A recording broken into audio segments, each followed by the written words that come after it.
This is Ura Nage with a leg lift. When you're coming in with that left hip, come in low and deep.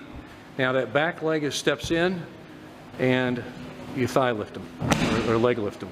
Let's look at some key elements of this where some people may make a mistake.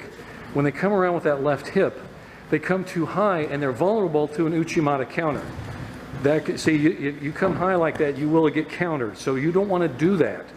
When you come around that, with that left hip drops very low behind, see, low and deep. There you go. And also using the hands. Now that back step, let's examine that. Can you do that again for us, Derek?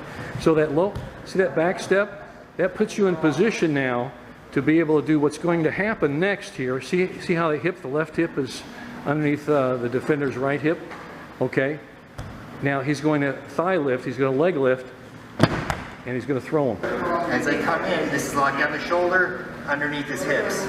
Step back so I'm ready to spring up off of this base leg, and this leg that is the lifting thigh or the lifting knee comes straight up and unwinds. Boom. And then it's just a matter of trying to turn and face where you're going to land. Correct. Don't go straight back. Yeah, keep turning always chest to chest. Turn into him so you land him flat on his back. When you're coming in, let's look at that right hand that traps as well, at tight waist.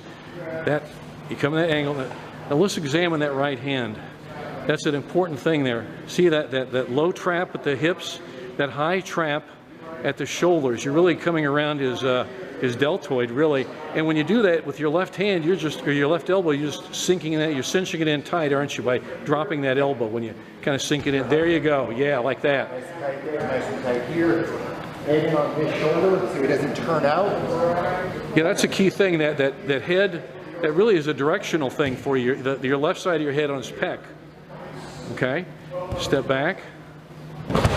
So at its core, the more distance there is between his chest and your chest, the easier it is for him to counter. Yeah, it has to be really short grips and a really close proximity and body space, especially upper body, from hips up, definitely. Right. You know. So as soon as you're coming in, you're balling him up like a bag of groceries. You know, it's still possible to do that even with no gripping below the belt. The idea.